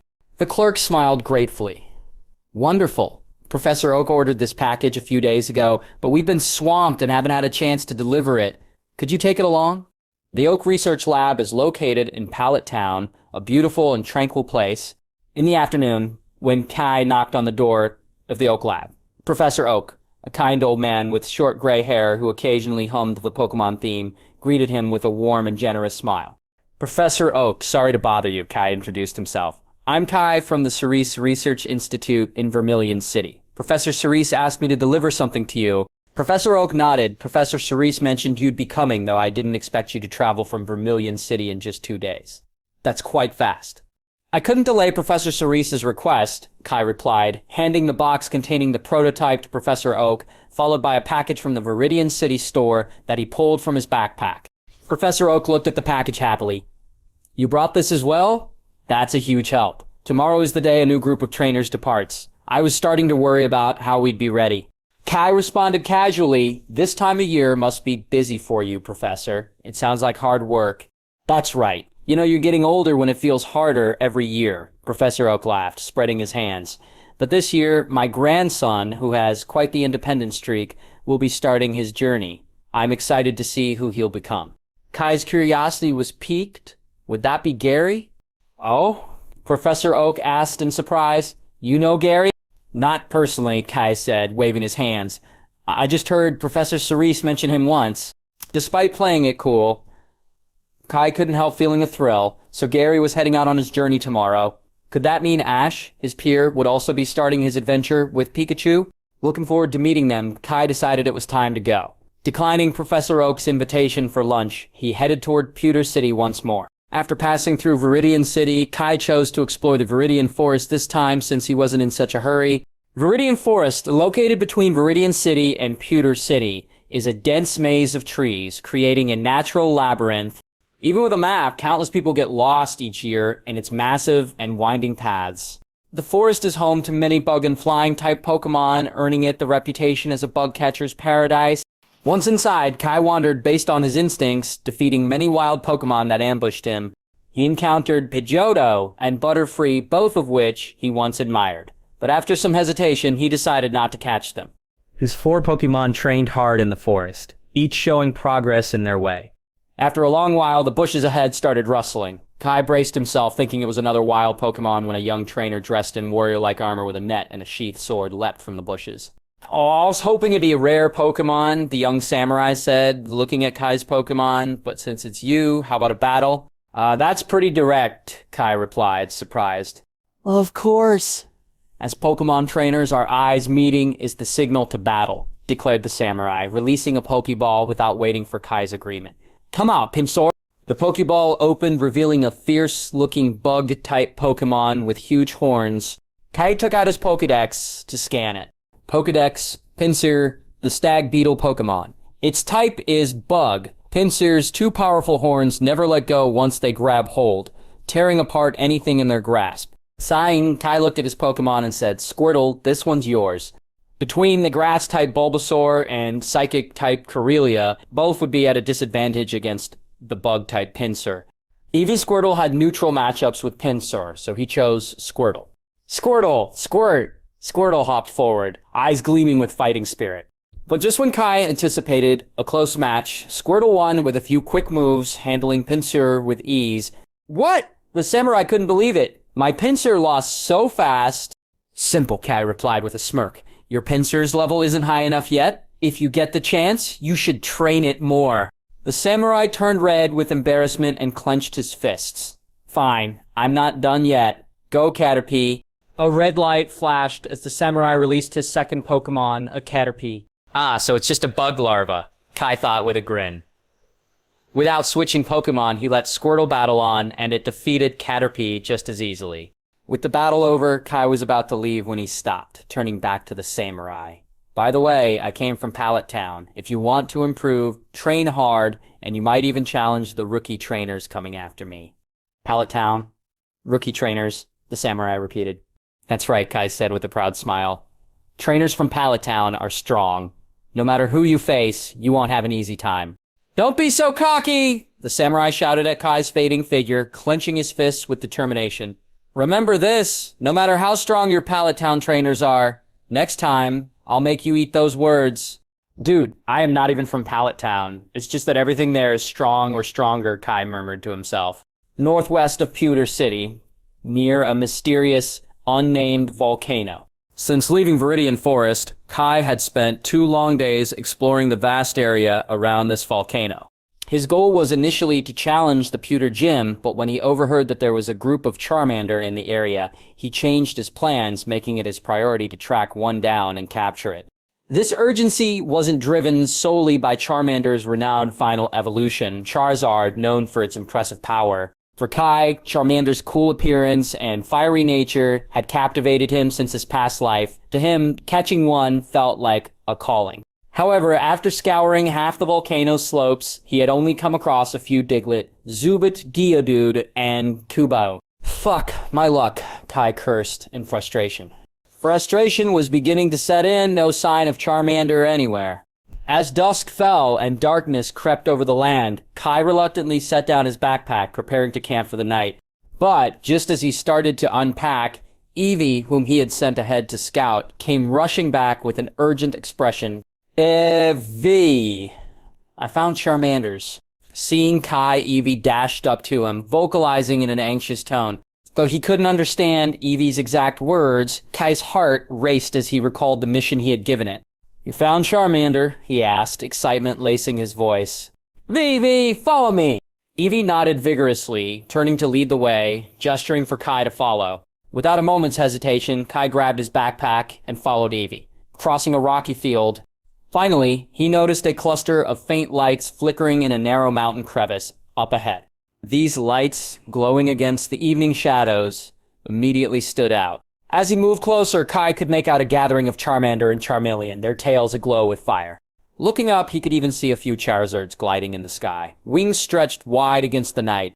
The glowing flames on their tails, the flames of life, were visible even from a distance. Charmander! My father is flying with your mother." A young Charmander taunted a Charmander beside him. What? Charmander, who got taunted, was confused. "Charmander, are you dumb or too innocent?" Now the young Charmander was confused. After hours of searching, Kai had finally found a whole group of Charmander. Charizard alerted others with a powerful, bellowing roar. But capturing one would be tricky. He couldn't simply walk in and challenge a Charmander, not with Vermilion and Charizard on high alert to protect their own. While Charmander itself was known for its comparatively gentle nature, Vermilion and Charizard were notorious for their fierce tempers and protective instincts. Lying low within a patch of dense foliage, Kai observed the group carefully. Then, glancing at his backpack, a strategy began forming in his mind.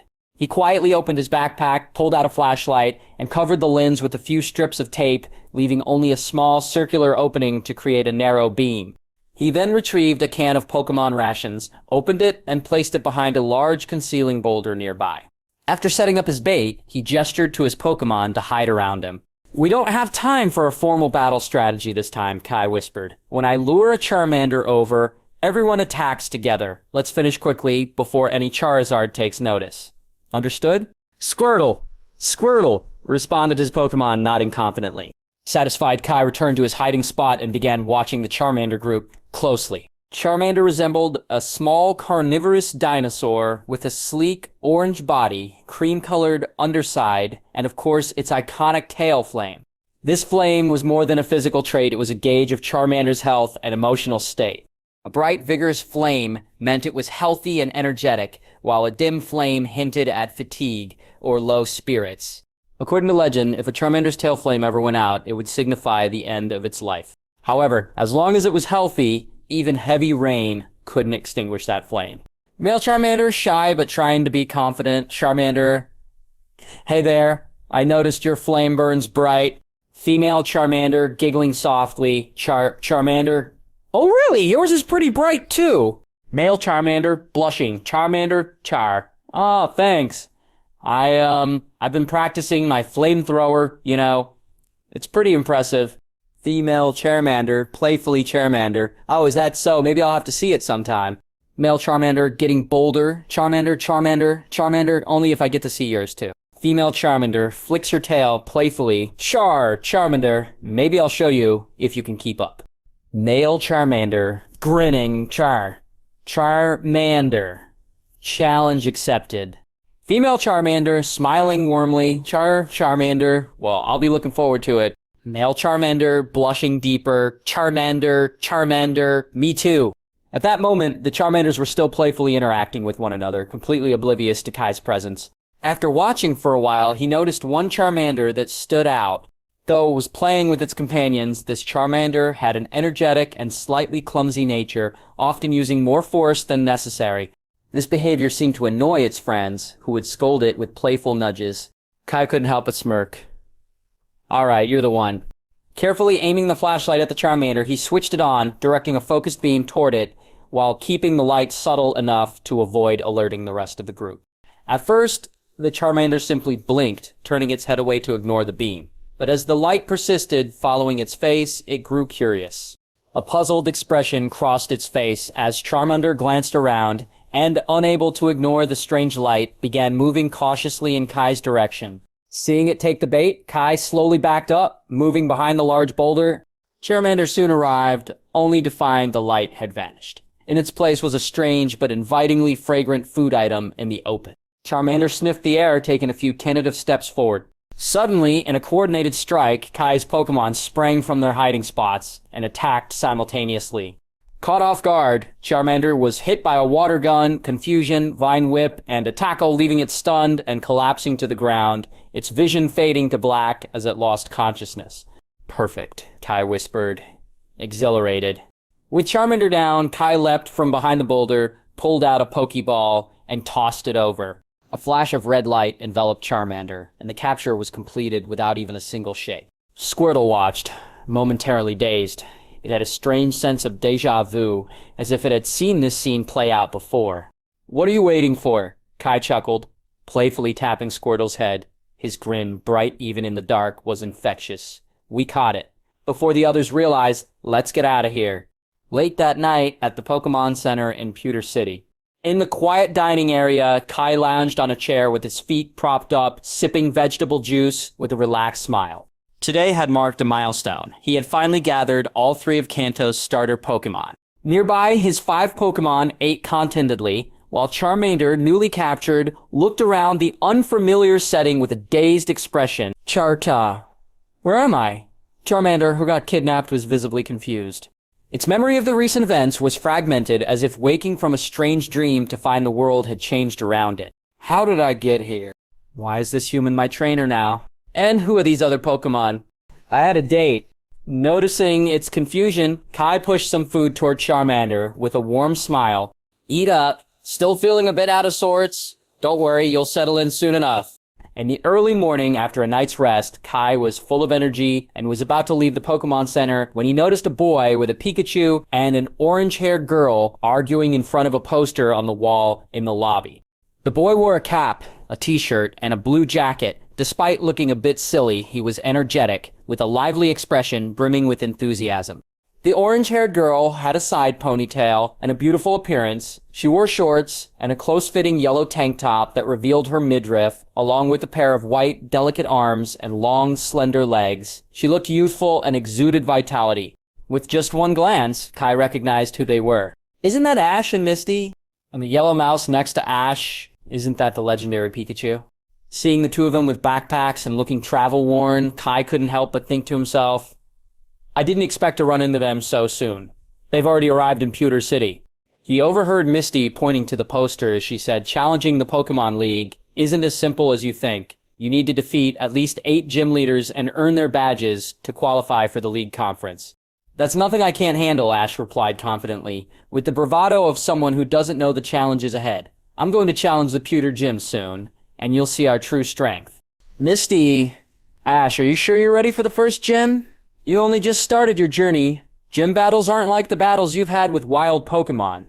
Ash, I know that, Misty, but I've already got Pikachu, and we've trained together. How hard can one gym be? Misty, Ash, the first gym leader, specializes in rock types, and your Pikachu doesn't have the advantage. Rock types are strong against electric moves. You need a better plan. Ash, Pikachu and I are strong together, type advantage or not. I can just push through. I'll figure something out when I'm there. Misty, shaking her head. That's exactly the problem, Ash. You can't just go in hoping things will work out. The gym leaders are tough, and they know their Pokemon inside out. Ash, so what? I'm supposed to just skip it? I'll never be a Pokemon master if I avoid every challenge just because it's hard. Misty, I'm not saying to skip it. I'm saying be prepared. Maybe catch another Pokemon's first. Think about your team, not just charging ahead with Pikachu. Ash, if I start worrying about every battle before it happens, I'll never get anywhere. I'm taking on the gym my way. Hearing their conversation, Kai couldn't resist stepping forward and interrupting. Are you Ash? Ash turned, realizing the voice came from a young man he didn't know. Yeah, that's me. And who are you? Looking at him, Kai replied, My name is Kai. When I was in Pallet Town a few days ago, I overheard Professor Oak talking about you. I didn't expect to meet you here today. Ooh, so you know Professor Oak too? Ash said with a smile. This is my partner, Pikachu, and she... Before he could finish, Misty interjected, I'm Misty, the most beautiful girl in the world. The most beautiful girl in the world. Kai glanced at Misty's appearance. She was indeed attractive, but her features were still youthful. It seemed she still had a long way to go to become the most beautiful girl in the world. Her sisters are more attractive. Misty, meanwhile, was observing Kai, noting his handsome appearance and the Kirlia at his side. Suddenly, she remembered something. So, you're the trainer with the Kirlia who defeated my sister? Kai faked surprise and asked, "Oh, who is your sister?" But Misty fell silent, clearly reluctant to reveal she was from Cerulean Gym. At that moment, a middle-aged man with a red cap and a large beard approached them. "Are you here to challenge Brock, the Pewter Gym leader?" Ash nodded confidently. "Of course. As soon as we leave the Pokémon Center, I'm heading to the Pewter Gym to take him on." Upon hearing Ash's words, the man burst into laughter. "Ha ha, just you?" His tone sounded mocking. Before Ash could respond, the man laughed again and walked out. As the man left the Pokémon Center, Kai couldn't help but ask, "Who was that guy? Why does it seem like he doesn't take you seriously?" Misty explained, "That's Flint. We met him when we arrived in town. He sells stones around here." "Flint? The stone seller?" Kai paused, realizing that Flint was Brock's long-absent father. Watching the man leave, Ash said indignantly, He's underestimating me. Fine, I'll head to the gym and show him I can beat Brock." "What a coincidence," Kai said with a smile. "I'm also planning to challenge the Pewter Gym. Why don't we go together?" Pewter City, named after its stone-gray color, is known for its abundance of rocks and fossils, but not much else. It's a quiet, small city in the northern region, surrounded by mountains and farmland. A wide river divides the city, with the Pewter Gym located in the northwest. Nearby across the street is another of the city's landmarks, the Pewter Museum of Science. The group made their way to the Pewter Gym. From afar, the gym appeared to be made of layers of massive boulders reinforced with steel. But up close, they realized that the stones were merely a facade, thin slabs decorated as doors. Behind this facade, the actual structure of the Pewter Gym looked more like an ordinary warehouse. "What?" Misty murmured. "I thought the whole gym was made of solid stone, but only the front is real stone." Pushing open the gym's doors, the inside was dim, even in daylight. Kai and the others filed in, and as they reached the center of the gym, a spotlight switched on, illuminating a corner where a man in a green vest sat cross-legged. "Who are you?" The man's voice was steady, with a calm and authoritative tone. "Are you Brock, the gym leader?" Ash asked. "I'm Ash from Pallet Town, here to challenge you." Kai added, "I'm Kai, also here to challenge the gym." "As the gym leader, I don't mind how many people challenge me," Brock said as he stood, his tone composed. "However, each match will be 2 Pokemon each. Which one of you would like to go first?" It was only at this point that Kai got a clear look at Brock's appearance. His hair was spiky, his face prematurely stern, and his eyes perpetually squinted, making it hard to tell if they were open or closed. Ash, brimming with excitement, stepped forward. "I'll go first. Bring it on." Seeing Ash's eagerness, Kai chose to stand back and took a seat in the stands. "Good luck, Ash," Misty called out, joining Kai in the audience. Brock snapped his fingers, and instantly the gym's lights switched on, illuminating every corner. From beneath the stands, the warehouse doors opened, and 2 rocky battlefields emerged and locked into place, forming a single large arena.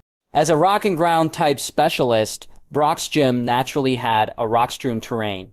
Seeing Ash take his place with Pikachu on the field, Brock leapt to the other side of the arena, ready to battle. Ash pointed forward and shouted, "Go, Pikachu." "You're inexperienced," Brock said, smiling. He tossed a Pokeball into the air. "Come out, Onix!" As soon as the massive Onix emerged, Pikachu was startled by its huge body and the cold, disdainful look it gave the small Pokemon. "Pika! Pika! I am out of this shit!" Pikachu exclaimed, trotting back to Ash, tugging on his jacket, and trying to press the buttons on Ash's other Pokeballs, hoping to swap itself out for another Pokemon. Hey, Ash picked up Pikachu with an exasperated expression. "Pikachu? Don't try to switch out with Pidgeotto on your own. Get back out there and battle." With Ash's encouragement, Pikachu reluctantly returned to the battlefield. Pika! Pika! The electric type hit the ground, preparing itself. In the stands, Kai chuckled softly. He knew Ash didn't fully grasp type matchups yet, and often relied on sheer creativity to win battles. This could be both Ash's weakness and his strength. It was this unpredictability that sometimes let him defeat powerful foes. But for now, his lack of experience was obvious.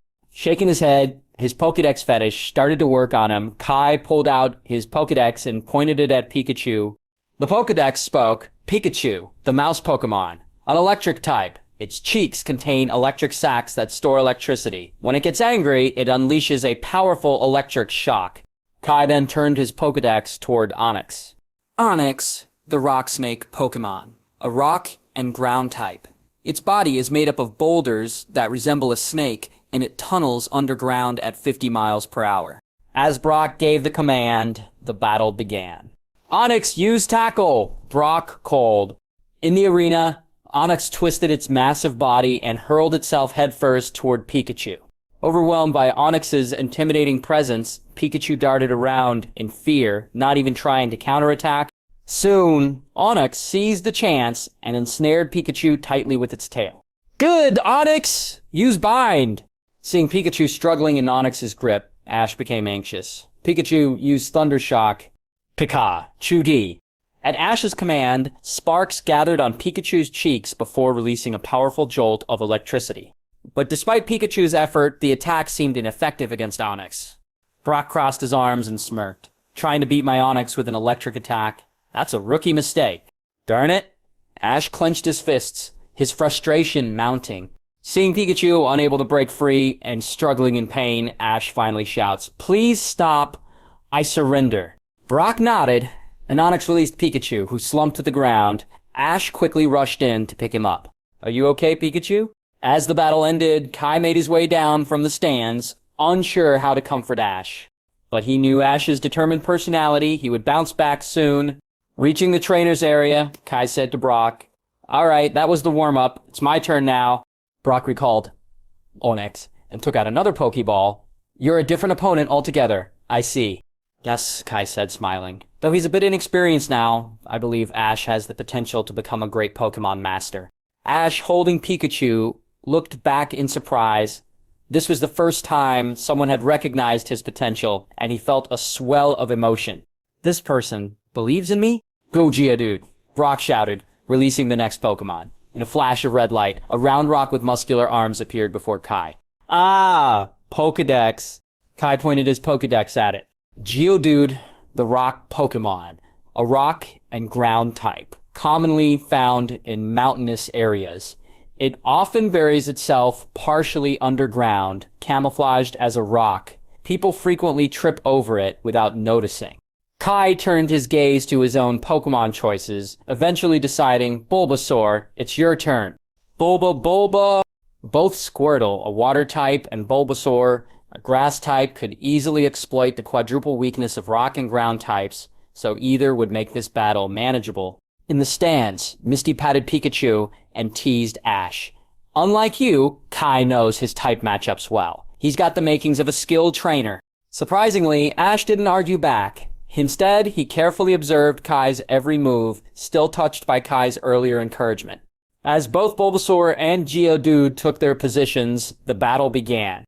"Geodude, use tackle." Kai commanded, "Bulbasaur, show them our new move, Razor Leaf." Bulbasaur.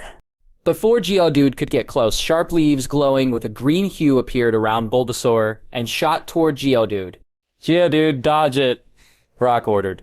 But Razor Leaf was too fast and hit Geodude directly, causing a super effective impact. After the dust cleared, Geodude was clearly in pain. Brock responded quickly. "Geodude, use Rock Throw." Geodude raised its arms, summoning several large rocks that hovered momentarily before hurling them toward Bulbasaur. The area of attack was wide, and Kai knew Bulbasaur wouldn't dodge in time. He gave a quick command, "Bulbasaur, aim for those rocks with Razor Leaf." Bulbasaur's leaves shot out, shattering most of the rocks, though a few smaller fragments still struck it. Despite the hits, Bulbasaur stood firmly, unfazed by the pain. "Bulbasaur, use Vine Whip." Bulbasaur shook the dust off its body, stretched out 2 vines from its bud, and snapped them forward, landing a heavy blow on Geodude. Geodude took several hits, wincing in pain. Seeing that his Pokemon was struggling, Brock called out quickly, "This isn't gonna work, Geodude. Close the distance and use Rollout." Geodude pulled in its fists, spun rapidly, transformed into a stone ball, and rolled toward Bulbasaur at high speed. Trying to close the distance to avoid Bulbasaur's Razor Leaf, huh? Kai shouted decisively, "Don't let it close in, wrap it with Vine Whip." However, Geodude was too fast. After dodging the vines a few times, it managed to hit Bulbasaur. Unfortunately, since Rollout is a Rock-type move, it only dealt limited damage to Bulbasaur. As soon as the rolling stopped, Bulbasaur seized the opportunity, lifting Geodude high with Vine Whip and suspending it mid-air. "Time to end this! Bulbasaur, use Razor Leaf." At close range, the Razor Leaf hit Geodude head-on. This time, Geodude completely lost its fighting ability, falling to the ground as if sinking to the bottom of the sea, motionless. As he recalled Geodude, Brock's face grew serious, realizing that he couldn't rely on type advantage or brute strength. "It's clear from the battle that you're a strategic trainer," Brock acknowledged with a nod. "But if you want the Boulder Badge, you'll need to defeat this next Pokémon. Go Onix!" Seeing Onix take the field, Kai recalled Bulbasaur and sent out Squirtle. "It's up to you, Squirtle." "Squirtle, squirt." Perhaps having learned from the previous encounter, Brock wasted no time. Onix used Rock Throw. Onix raised its massive body and opened its mouth wide. In an instant, numerous large rocks materialized and rained down towards Squirtle. "Squirtle, withdraw into your shell." Following Kai's command, Squirtle quickly pulled its head and limbs inside its shell. A moment later, a rock crashed down, only to bounce off the sturdy shell. "Now's our chance." Brock's eyes flashed. "Onix, use Bind." While Squirtle was still in its shell, Onix moved in quickly, wrapped its tail around Squirtle, and squeezed it tightly. The pressure was so strong that even the shell began to emit a creaking sound. In the stands, Misty's heart was pounding, and Ash's eyes widened, eager to see how Kai would respond. In the battle area, Kai remained calm. "Squirtle, use Rapid Spin." Squirtle. Squirtle's shell began vibrating, and then the rotation intensified, colliding with Onix's body. In a burst of force, Squirtle spun free of Onix's grip like a top. Rapid Spin, a normal-type physical move, not only dealt damage, but allowed Squirtle to escape binding moves and Leech Seed. As Onix was left briefly stunned, Kai seized the moment. "Squirtle, use Water Gun." Brock hesitated just a fraction too long, and by the time he reacted, Onix had already been hit by the Water Gun. Water is super effective against rock and ground types. With a pained roar, Onix struggled. Brock ordered, "Onix, dig underground." Who would have expected a giant like Onix to use its head to burrow through the rocks and soil and disappear underground? The battlefield fell silent as Squirtle kept its eyes sharp, watching for any movement. Suddenly, the ground beneath Squirtle split open, and Onix lunged up, but Kai was prepared. He knew that Dig was an ambush move. As Onix emerged at Squirtle's feet, Kai shouted, "Squirtle, use Bubble." A stream of bubbles erupted from Squirtle's mouth, quickly surrounding Onix. The bubbles not only clouded Onix's vision, but also dealt continuous water-type damage. The Kai thrust his hand forward. "Now let's end this." "Squirtle, use Water Gun." "Squirt, Squirtle." Squirtle looked up at the towering Onix, fearless. It opened its mouth and blasted a powerful water gun. Roar, roar, roar. With a resounding crash, Onix fell to the ground, defeated. Clap, clap, clap. The applause filled the gym as Brock recalled his fainted Onix and walked up to Kai, a sincere expression on his face. "You were incredible. I fully accept my defeat." "Ah, it's nothing," Kai said, modestly. "I just had a type advantage. If it were a different Pokémon, it wouldn't have been this easy." In reality, Brock's strength was not as high as other gym leaders. With both parents gone, he had been responsible for his 9 younger siblings from a young age, cooking and caring for them, which limited his time for Pokémon training. Though stronger than most trainers, he wasn't unbeatable. Brock stepped aside and took out a badge from a box, handing it to Kai. "This is the Boulder Badge. As a reward for completing the challenge, I present it to you now." The badge, shaped like a cut diamond, shone brightly even in its dark gray color. Finally, the second badge of the Indigo League. After placing the badge in his badge case, Kai praised his 2 Pokémon and turned to look for Misty and Ash. However, he noticed Ash and Pikachu were nowhere to be found, with only Misty waiting for him. "Huh, where's Ash?" Misty shrugged. "He saw how easily you won and seemed a bit down. He ran out without a word and didn't look back. No idea where he went." Kai chuckled. "Don't worry, knowing him, he's probably off doing some intense training somewhere." Even if we don't find him now, I'm sure he'll be back soon to challenge this gym again. After leaving Pewter City Gym with Misty, Kai pointed to the Pewter Science Museum across the street. The museum here is quite famous. It's one of the major attractions in Pewter City. What do you think? Want to check it out together? Sure, Misty agreed without hesitation, having nothing else to do. Crossing the street, the grand structure of the museum came into view. Upon entering, Kai bought 2 tickets, and they walked into the first floor lobby together.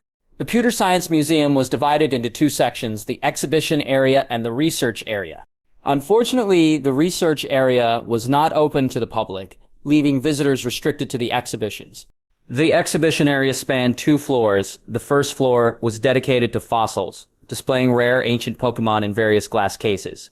The highlights included the skeletal remains of Aerodactyl and Kabutops. However, Misty didn't seem interested in fossils. She glanced briefly at each display case before quickly moving on. I don't get it. Why would anyone want to display these creepy things? They proceeded to the second floor, where the theme shifted to space exploration. Exhibits included historical artifacts, moon meteorites, and even a model of a space shuttle. As Kai and Misty examined the shuttle model, an elderly man nearby remarked, "It's been decades since humanity first set foot on the moon. Now they're planning to reach the Red Planet. News like this, whether true or not, always excites me." The 2 smiled politely at the man before continuing their leisurely tour of the museum. Eventually they left and found a nearby restaurant for lunch. The restaurant wasn't fancy, but both the appetizers and desserts were surprisingly satisfying. During their meal, Kai listened to Misty recount her story of meeting Ash and the incident with her bike. "You should have seen how bad it looked," Misty said, still harboring resentment. "I just bought that bike, and the next thing I knew, Ash and Pikachu had burned it to a crisp." "So until he compensates you, you're sticking with him?" Kai asked. "That's part of the reason," Misty replied, with a sly smile. "But my real goal is to become a water-type Pokemon master, and traveling is the best way to achieve that." Kai chuckled, offering a few encouraging words. Though he'd seen this story unfold in the anime, hearing it directly from Misty felt strangely different. That evening, they returned to the Pokemon Center, but still hadn't seen Ash. "Do you think he's already left Pewter City?" Misty asked, concerned. "Not likely," Kai reassured her. "Ash won't leave until he defeats Brock. I'd bet he'll show up at the gym again tonight or tomorrow morning." Just as Kai predicted, the next morning, while they were having breakfast, Ash appeared, looking both exhausted and fired up. "Ash?" Misty waved him over. "Where were you yesterday?" "Sorry for worrying you," Ash said as he joined them at the table, quickly wolfing down some food. "I ran into Flint outside the gym and spent the day training with Pikachu at his place." "Flint? Training?" Misty echoed, puzzled. "But Pikachu is an electric type. How's that supposed to help against Brock's rock types?" "You'll see," Ash said confidently. "Pikachu is a whole different Pokemon today." "Oh?" Misty smirked. "Well, I'll believe it when I see it." Kai, wiping his mouth with a napkin, suddenly said, "Ash, good luck. It's a shame I can't stick around to witness it." "Why not?" Ash asked, surprised.